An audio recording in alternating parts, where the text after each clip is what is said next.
Bab 511, aku akan menekan mereka semua. Suasana kantor menjadi sunyi senyap. Lucas, Hawk, dan asistennya fokus pada Sean. Apa Sean sudah sembuh total? Saat itu, pikiran Hawk belum bisa mencerna situasi di hadapannya. Sean tidak hanya pulih kakinya, tetapi dia juga datang untuk menemui keluarga Ethan. Hal itu membuat Hawk semakin bingung dari sebelumnya. Apa ada masalah? Sean bertanya sambil tersenyum ketika menyadari dua ayah dan anak itu berhenti bicara. Tepat saat itu, Sean terang-terangan duduk di tengah kantor seolah-olah dia adalah bos dari perusahaan Lucas. Sementara, Lucas, Hawk, dan asistennya terlihat sangat menyedihkan di hadapan Sean. Jadi kamu Sean Lane? Ini pertemuan kita yang pertama kalinya. Lucas merenung selama beberapa detik dan kemudian dengan hati-hati beranjak dari balik mejanya.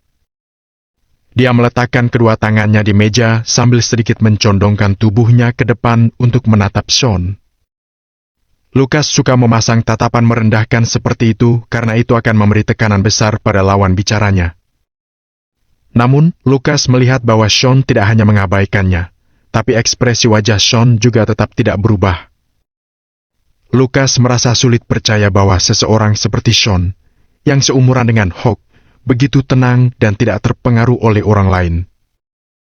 Hal itu saja sudah tidak bisa Hawk tandingi. Kudengar kamu terhubung dengan beberapa orang di dunia hitam kota Riverfall. Namun, itu tidak berarti kamu dapat melakukan apapun sesuka hatimu. Masing-masing dari kita berada di dunia yang berbeda, dan kedua dunia itu perlu hidup berdampingan. Lagi pula, tidak ada dunia yang membutuhkan pencuri. Ingatlah bahwa mereka yang disebut bos di dunia hitam tidak akan bisa melarikan diri jika pihak berwenang memutuskan untuk menangkap mereka. Lucas mencondongkan tubuhnya ke depan sekali lagi dan memfokuskan pandangannya pada Sean. Begitu mendengarnya, Hawk perlahan menghela napas lega. Lagi pula, Sean masih terlalu muda. Beraninya dia datang jauh-jauh ke sini untuk menghadapi Lucas. Apa kamu pikir kamu bisa menindas ayahku yang sudah hidup lebih lama darimu hanya karena kamu berhasil menindasku? Tanya Hawk.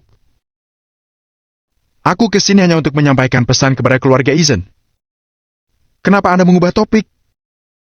Tuan Ethan, apa Anda perlu sampai sedramatis itu?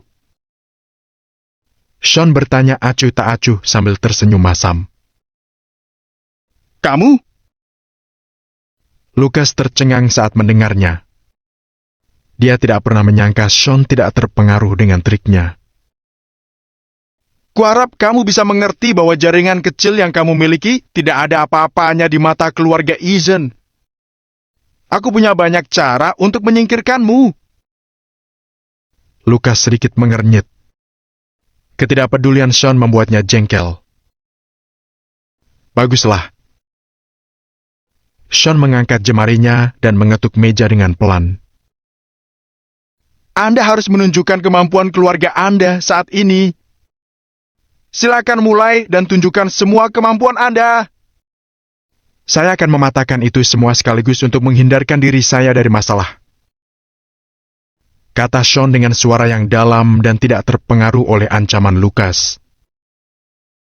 Apa kamu benar-benar mengira aku tidak akan berani menyentuhmu? Lucas menyipitkan matanya saat mengatakan itu. Kesombongan Sean sangat membuatnya jengkel. Sementara, Sean kali ini tidak mengatakan apapun untuk menanggapi. Dia hanya membuka tangannya seolah menyambut Lucas untuk melakukan apapun yang dia inginkan. Lucas menatap Sean sambil merenungkan bagaimana cara menyingkirkannya. Dengan kehebatan Sean dalam bertarung, Lucas tidak mungkin menyuruh petugas keamanan membawanya keluar. Lagi pula, Sean sendirian di kota Riverfall. Dia tidak memiliki perusahaan maupun anggota keluarga. Jika ada bos dari perusahaan lain yang berani bermain kasar dengan Lucas, dia hanya perlu memberi perintah agar perusahaan mereka menanggung akibatnya. Keterikatan apa yang Sean punya? Sean tidak punya rasa takut karena dia tidak memiliki apapun atas namanya.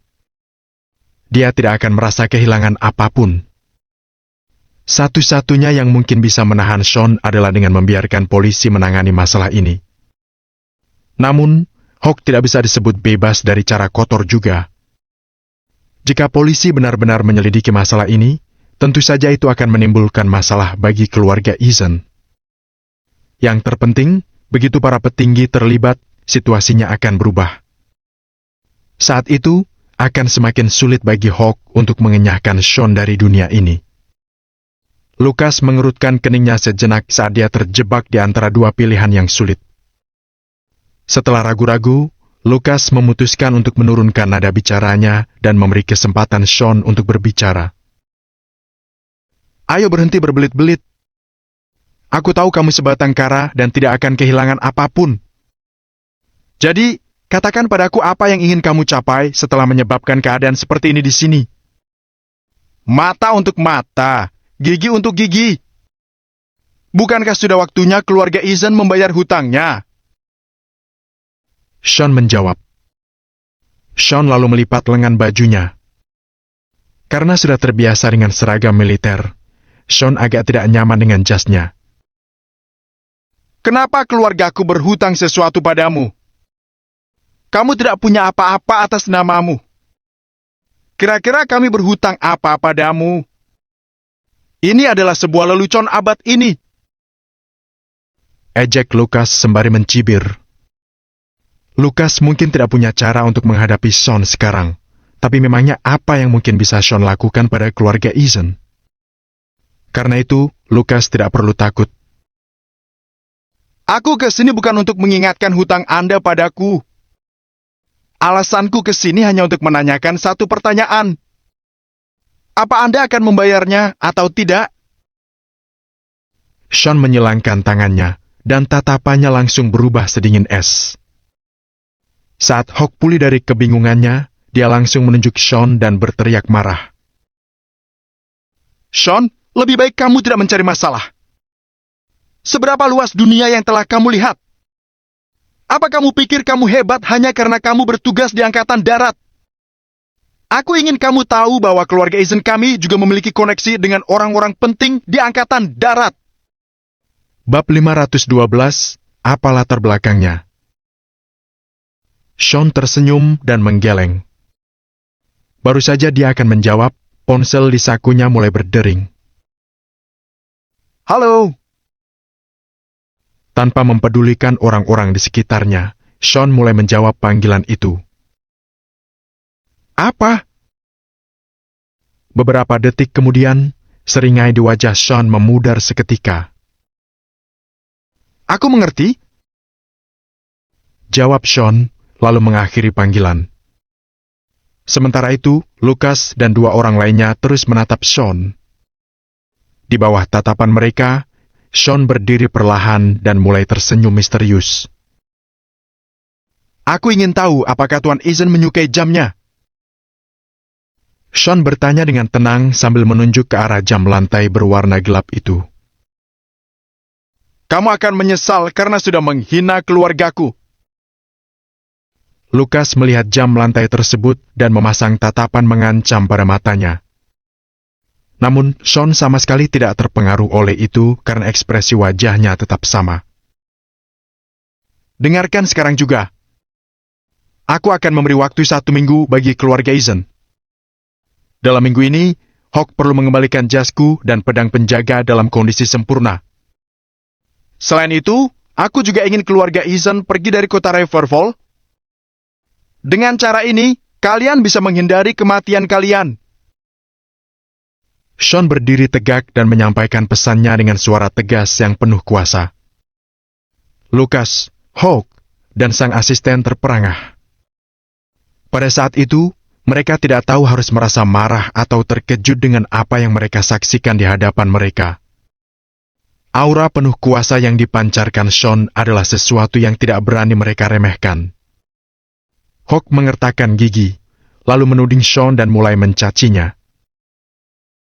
Kamu pikir kamu siapa berani mengancam di sini? Kamu lebih baik. Wush! Mereka melihat Sean berbalik dan berjalan satu langkah, menutup jarak antara dia dan Hawk dalam sekejap. Telapak tangan Sean menyambar seperti sambaran petir saat mencengkram tenggorokan Hawk dengan tepat. Apa kamu pikir aku masih tetap orang cacat yang sama seperti sebelumnya? Sean bertanya dengan serius sambil tersenyum sinis. Hawk menatap Sean terbelalak saat dia terpaksa menelan sisa kata-katanya.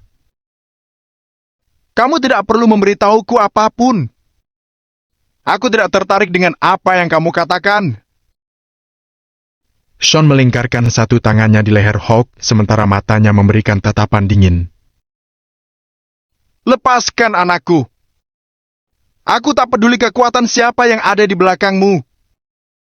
Jika kamu berani mencelakai anakku, meski sehelai rambut saja, aku akan membuatmu merasakan kematian yang mengerikan.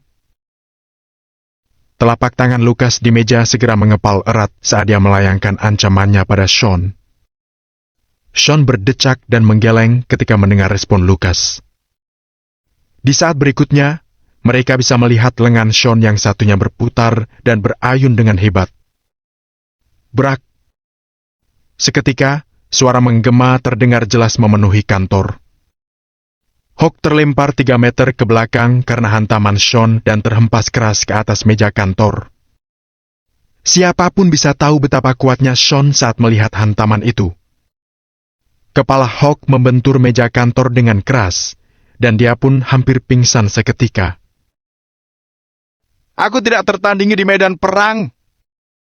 Kamu pikir kamu siapa sampai mengancamku seperti itu? Sean membetulkan kerahnya saat rasa muak dalam tatapan matanya semakin besar. Kamu! Lukas berseru. Lukas sangat marah dan tubuhnya gemetar tak terkendali. Camkan kata-kataku. Aku memberi waktu 1 minggu bagi keluarga Eason. Aku akan kembali dalam waktu seminggu, kata Sean. Setelah berkata demikian, Sean menatap Lukas lalu berbalik untuk pergi. Pada akhirnya, Lukas gagal menahan amarah dalam dirinya dan berteriak pada Sean. Siapa yang memberimu kepercayaan diri dan keberanian untuk melakukan ini? Apa hakmu mengatakan ini padaku? Karena aku Sean Lane. Aku telah melihat yang terbaik dari apa yang ditawarkan oleh kehidupan dan juga yang terburuk. Meskipun cacat selama 2 tahun dalam hidupku, aku masih bisa berdiri kembali. Ketika Sean membuat pernyataan itu, Lukas hanya bisa melongo melihatnya. Dia tidak bisa menemukan kata-kata untuk membantah Sean. Jika orang lain mengalami hal yang sama seperti yang Sean alami, mereka pasti akan benar-benar hancur meski mereka bisa berdiri kembali. Sementara itu, Lukas bisa merasakan sesuatu yang tidak biasa pada Sean. Wush! Sean berbalik hendak pergi. Namun, dia berhenti sebentar ketika sampai di pintu kantor. Sebaiknya keluarga Eason menjaga jam ini dengan baik.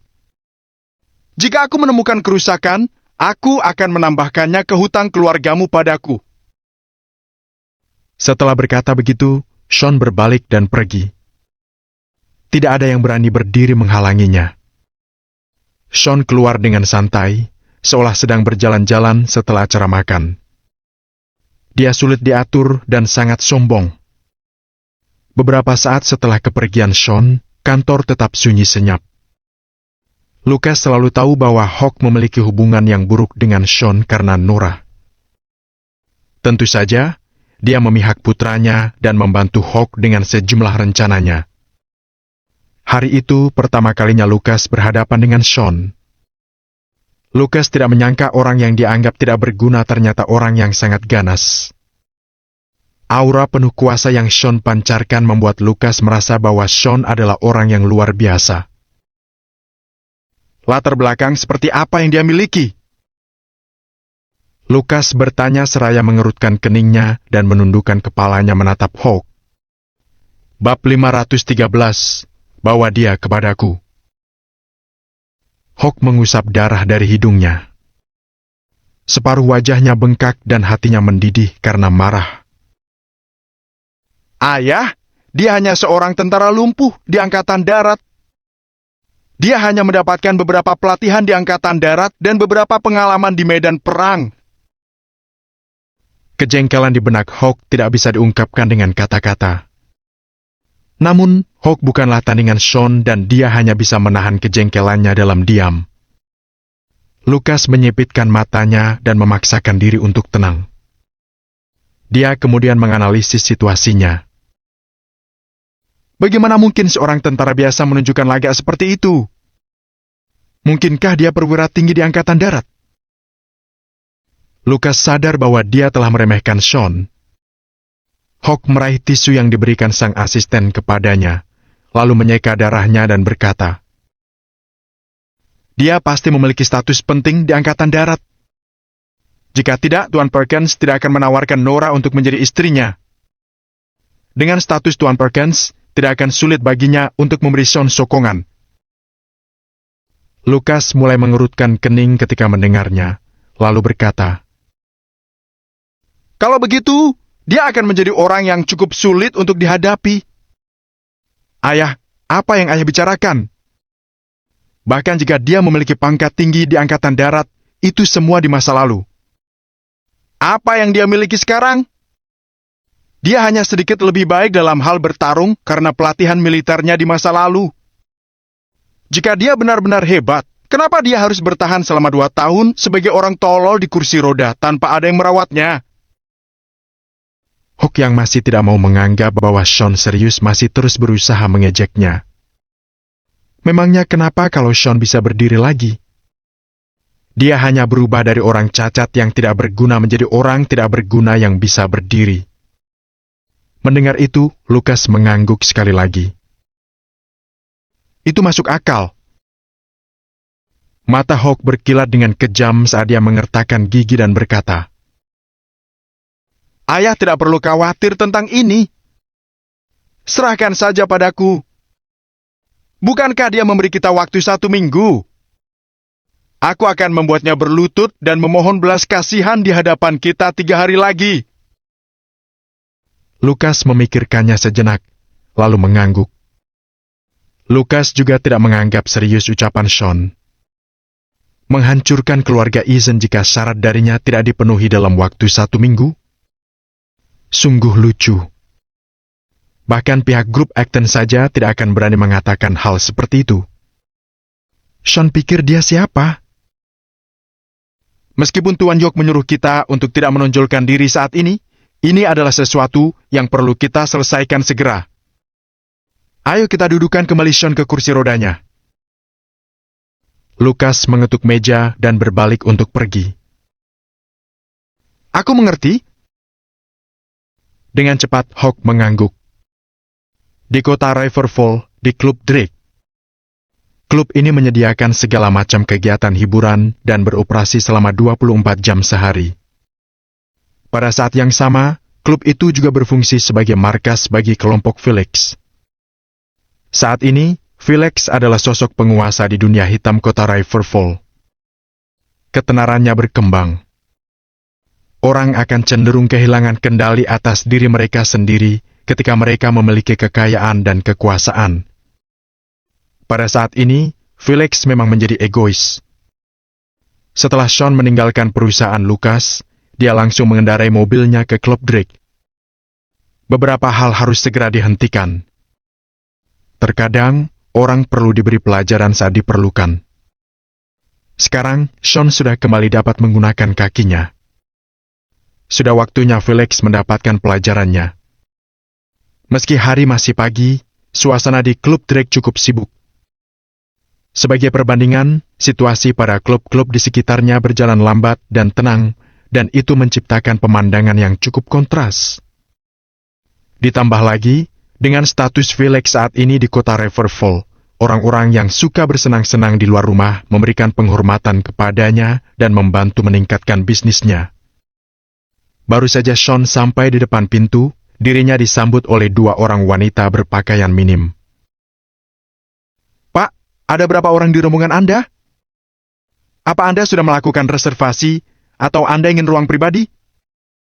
Aku ke sini untuk menemui Felix dan... Sean langsung ke intinya. Mendengar permintaan yang begitu lugas dari Sean, kedua wanita itu tertegun sejenak, lalu mulai mengerutkan kening saat itu juga. Ada banyak orang yang mencari Felix, namun Sean adalah orang pertama yang menyebutnya dengan nama lengkap. Semua orang berpengaruh di dunia hitam akan memanggil Felix dengan hormat dengan panggilan Tuan Felix saat mereka berkunjung. Bahkan, orang-orang kaya di kota Riverfall yang menyewa jasa Felix masih tetap memanggilnya Tuan Felix. Pemuda berusia 20-an di hadapan mereka benar-benar orang yang kurang pengetahuan. Terlebih lagi, kedua wanita itu tidak mengetahui kalau ada orang seperti Sean di kota Riverfall. Namun, mereka ingat bahwa Felix secara pribadi memberitahu mereka tentang seseorang bernama Sean Lane yang berusia 20-an. Mereka telah diberitahu untuk memperlakukan Sean dengan sangat hormat jika mereka melihatnya. Namun, Tuan Lane yang mereka tahu menggunakan kursi roda. Kedua wanita itu memikirkannya sejenak, lalu menanggapi dengan lambaian tangan mereka. Maaf, tapi Tuan Felix sedang tidak ada di sini. Anda bisa datang lagi lain waktu jika memang mencarinya. Kalau begitu bawa dia padaku, kata Sean tenang. Tiba-tiba, beberapa pria muda berjalan mendekat dan menatap Sean. Mereka mengerutkan kening dan berkata, Hai kawan, menurutku kamu berperilaku sedikit bodoh. Mereka seharusnya berada di sana untuk mengawasi berjalannya klub. Meskipun mereka tidak ingin terlibat dengan hal seperti ini, menurut mereka perilaku Sean sedikit melewati batas. Fakta bahwa Sean menyebut nama lengkap Felix begitu saja sudah cukup membuatnya cari mati. Tiba-tiba, seseorang di belakang mereka berseru kaget. Oh, kalau tidak salah kamu Tuan Lane. Astaga, si cacat bisa berdiri sekarang. Mereka bisa melihat seorang gadis cantik tampak memegangi tangan seorang pria muda saat keduanya berjalan ke arah samping Sean. Mereka berdua berpakaian mewah. Pemuda di sebelah gadis itu memutar-mutar kunci sebuah BMW. Sean melihat mereka dan teringat siapa mereka. Diana adalah teman sekolah Nora. Meskipun dia bertemu dengan Diana sebanyak 2 kali, Sean tidak ingat banyak tentangnya karena dia tidak peduli padanya. Adapun pemuda di sampingnya, jika Sean tidak salah ingat, kemungkinan besar dia adalah Harry. Ketika Sean mengajak serta Nora untuk membeli mobil, Sean terlibat pertengkaran kecil dengan Harry. Oh, Tuan Doyle ada di sini? Kedua wanita tadi langsung mengeluarkan senyuman saat melihat Harry. Harry adalah tamu VIP mereka yang menghabiskan cukup banyak uang di klub mereka. Ya, aku kesini untuk bersenang-senang, ujar Harry seraya memutar-mutar kunci di tangannya. Dia terlihat sombong saat melakukan itu. Oh, ya ampun. Si cacat benar-benar berjalan sekarang. Hahaha. Tuan Lane, bukankah kamu orang yang luar biasa? Kenapa aku mendengar bahwa kamu telah diusir dari keluarga Perkins layaknya anjing liar? Diana menghampiri Sean. Dia sepertinya bersukaria atas kemalangan Sean. Terakhir kali mereka makan bersama Sean sangat meninggalkan kesan pada mereka. Bagaimana dengan sekarang? Sean akhirnya diusir dari keluarga Perkins tepat setelah dia menyinggung Ace. Jika itu tidak membuktikan bahwa Sean tidak berguna, lalu apa? Mengingat betapa sombongnya Sean sebelumnya, Diana tidak bisa menahan diri untuk tidak mencibirnya. Ngomong-ngomong, apa yang kamu lakukan di sini? Apa mereka melarangmu masuk karena kamu terlalu miskin? Beritahu aku jika itu masalahnya. Pacarku tamu VIP di sini. Apa kamu ingin kami membawamu masuk? Kami bisa membiarkanmu minum minuman gratis yang diberikan oleh pihak klub kepada kami. Diana semakin bersemangat seiring berjalannya waktu. Kegembiraannya terlihat di wajahnya. Salah satu wanita tadi memandang Harry dan bertanya, Tuan Doyle, apa dia kenalanmu? Dia mengatakan bahwa dia ingin bertemu Tuan Felix. Aku tidak tahu apa yang dia coba lakukan. Harry melangkah maju dan menepuk dada Sean sambil mencibir. Apa? Dia ingin bertemu Tuan Felix. Aku sudah menghabiskan begitu banyak uang di sini dan masih belum berhak untuk bertemu Tuan Felix.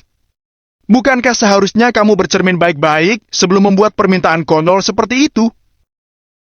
Kamu bahkan tidak punya hak untuk menggosok sepatunya. Bu. Di saat berikutnya, Sean tiba-tiba menghantam dengan punggung tangannya. Hantaman itu membuat Harry terhuyung mundur beberapa langkah dan menyebabkan dia menjatuhkan kuncinya. Harry menangkupkan tangannya di wajahnya dan berteriak pada Sean. Beraninya kamu memukulku? Tangkap dia! Wush! Sekelompok pria muda segera menyerang Sean. Mereka sudah dibuat kesal oleh Sean sejak tadi. Sekarang ketika Sean sudah memukul tamu kehormatan mereka, mereka tidak punya alasan untuk menahan diri. Berhenti! Tepat saat itu, teriakan marah bisa terdengar datang dari dalam klub. Sret! Mendengar suara itu, selusin pria muda segera menghentikan tindakan mereka seolah-olah mereka disambar petir. Bab 514 Januarigan memberi makan anjing terlalu banyak. Berdasarkan reaksi para pemuda itu, mereka tahu bahwa orang yang datang itu cukup penting. Semua orang di sekitar pintu mengikuti arah suara itu dan melihat ke arah sumbernya. Tanpa diduga, seorang pria muda berusia sekitar 30-an keluar dari dalam klub. Tidak kurang dari 20 orang mengikuti di belakangnya. Pria muda di hadapan mereka itu memasang ekspresi garang di wajahnya. Wajahnya sesekali mengeluarkan tatapan ganas. Ada bekas luka di alis kirinya sehingga membelah alisnya menjadi dua. Itu membuatnya terlihat semakin menakutkan. Sekitar 20 orang yang berada di belakang pemuda itu mengenakan kaos hitam tak berlengan sehingga tato di lengan mereka terlihat. Orang-orang itu menjadi pelengkap yang bagus bagi pria muda yang memimpin mereka sehingga membuatnya terlihat lebih kuat dan mengintimidasi. Seraya melihat sekitarnya, pria muda itu seolah melihat bahwa semua orang di sekitarnya berada di bawah kekuasaannya. Tuan Buller!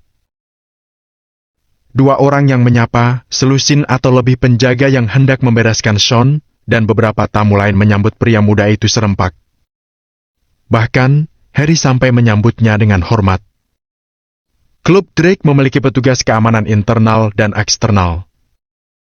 Petugas keamanan eksternal akan menjadi penjaga keamanan tetap yang mereka sewa. Mereka diperlakukan seperti karyawan biasa. Sementara semua petugas keamanan internal di klub itu adalah bawahan Felix. Status mereka sangat berbeda. Pada saat itu, 20 orang lebih di belakang Tuan Buller adalah bagian dari tim keamanan internal. Mereka adalah orang tangguh sejati di klub tersebut.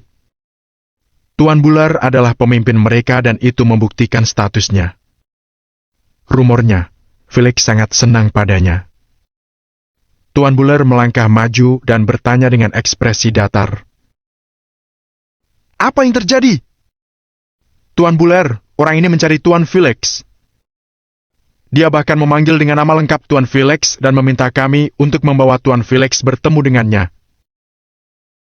Jelas salah seorang yang menyapa tadi dengan jujur. Harry segera melangkah maju dan berkata, Tuan Buller, aku kenal orang ini. Dia hanya pintar menyombongkan diri. Oh, benarkah? Tuan Buller terkejut saat mendengarnya dan mulai mencibir. Klub Drake menyambut semua tamu. Namun, jika ada orang yang tidak bersikap sebagai tamu, maka jangan salahkan aku kalau tidak memperlakukan mereka sebagai tamu. Jelas Tuan Buller sambil berbalik perlahan menatap Sean. Jadi, katakan padaku, kamu tamu atau bukan? Tuan Buller memasang tatapan menghina pada matanya saat dia mengajukan pertanyaan itu dengan nada sedingin es. Siapapun yang melihatnya seperti itu pasti akan gemetar ketakutan. Bagaimanapun, Tuan Buller memiliki sekelompok besar pria dengan tampang menakutkan yang mengikuti di belakangnya. Namun, Sean tampak tidak terpengaruh saat menatap Tuan Buller. Ada sorot mata merenung pada matanya. "Aku Sean Lane," katanya sembari perlahan mengeluarkan ponselnya. Sean tidak ingin membuang terlalu banyak waktu di sana dan memutuskan untuk menelpon Felix. Heh, Sean Lane. Memangnya ada apa dengan itu? Apa itu punya suatu makna? Harry dan Diana langsung menggelengkan kepala sambil mencibir. Tuan Buller tercengang saat mendengar nama itu. Dia mengerutkan kening dan bertanya lagi. "Sean Lane. Sean Lane yang mana kamu?" Mendengar pertanyaan dari Tuan Buller, alis Sean bertaut menjadi berkerut. "Aku Sean yang mana menurutmu?" Jari Sean yang baru saja akan menelpon Felix terhenti sebentar. "Apa Felix dan tidak memberitahumu tentang nama ini?" Sean bertanya sekali lagi dengan sorot mata merenung. "Kamu?" Sekilas Tuan Buller memasang ekspresi gelisah di matanya saat dia mendengar itu. Setelah itu, dia memikirkannya selama beberapa detik sebelum akhirnya mencibir. "Tuan Felix memang memberitahu kami dia punya teman bernama Sean. Namun, temannya itu adalah orang cacat yang duduk di kursi roda. Apa kamu terlihat seperti dia?" Tuan Buller sedikit mengernyit saat mengamati Sean. Harry dan Diana langsung membeku saat mendengarnya. Senyum mereka perlahan memudar. Setelah itu, pandangan mata mereka bertemu. Mereka dapat saling melihat sorot mata ketakutan dalam tatapan masing-masing. Felix punya teman yang menggunakan kursi roda, dan pria itu juga memiliki nama keluarga lain. Harry dan Diana dengan cepat menoleh menatap Sean dan detak jantung mereka perlahan meningkat. Mereka berdua merasakan firasat buruk mengalir dalam tubuh mereka. Mungkinkah Sean benar-benar kenal dengan orang penting seperti Felix? Sean mungkin bisa berdiri sekarang, tapi dulu dia memakai kursi roda. Salah satu pria di belakang Tuan Buller menyela. "Tuan Buller, jelas bukan dia. Pak Felix memberitahu kami bahwa temannya cacat. Beraninya gembel sepertimu menyamar sebagai teman Tuan Felix. Kamu pasti sudah bosan hidup. Aku harus memberimu pelajaran atas kekurangan ajaranmu." Tuan Buller berteriak sambil menunjuk Sean. Pada saat itu, Sean perlahan menyimpan ponselnya. Sorot mata merenung muncul di matanya. Sean akhirnya memahami situasinya. "Beri aku alasan yang tepat untuk tidak menghabisi nyawamu sekarang juga." Tuan Buller sedikit mencondongkan tubuh sambil melirik Sean. "Hei, Sebuah senyuman terukir di wajah Sean. Namun, senyuman itu tampak agak menakutkan. seseorang seharusnya tidak terlalu baik pada hewan peliharaan mereka atau pada orang lain." Saat Sean mengatakan itu, dia perlahan menarik lengan bajunya dan melepaskan jasnya.